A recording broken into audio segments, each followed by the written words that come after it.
आज बनवलं असं बेसन आणि भाकर। मी अम्रपाली रेसिपी यूट्यूब चॅनलमध्ये आपलं सर्वांचं स्वागत आहे। अप्रतिम बेसन आणि तांदळाची भाकर खूपच चविष्ट आहे। मग चला रेसिपी सुरुवात करूया। मिरची, लसण, जिरं याचा आपण मीठ वाटून आता ठेचा बनवून घेऊया। कढई गरम होताच त्यामध्ये तेलाचं मोहन टाकून घेतलं आणि थोडीशी मोहरी आणि जिरी। महाराष्ट्रीय फेमस असणारं जेवण म्हणजे बेसन आणि भाकर। एकदा नक्की बनवा। खेडेगावचं साधं सोपं आणि सरळ असं जेवण असणारं।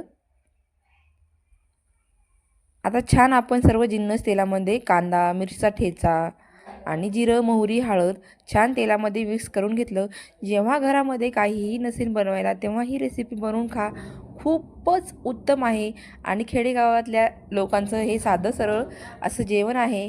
आता एका पातेल्यात गरम करून पाणी घेतलं, त्यामध्ये एक वाटी तांदळाचं पीठ टाकून घेतलं आणि छान 5 ते 10 मिनिट आपण हे शिजून घ्यायचं। तोपर्यंत पाण्याला उकळी आलेली आहे, तवा गरम करत ठेवलेला आहे आणि पीठ छान आता आपण हे हाताच्या साहाय्याने मळून घेऊया।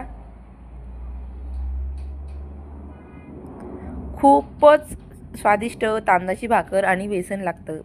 आता उकळी आलेली आहे, त्यामध्ये आता एक वाटी बेसन आपण फेटून घेऊया।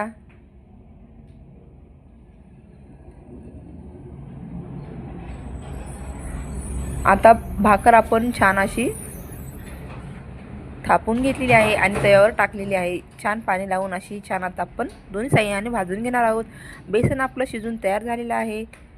मराठी माणसाचं साधारण असं चटपटीत जेवण बेसन आणि भाकर। व्हिडिओ आवडला तर लाईक करा, आपल्या चॅनलला सबस्क्राईब करा, शेअर करा, कमेंट करा।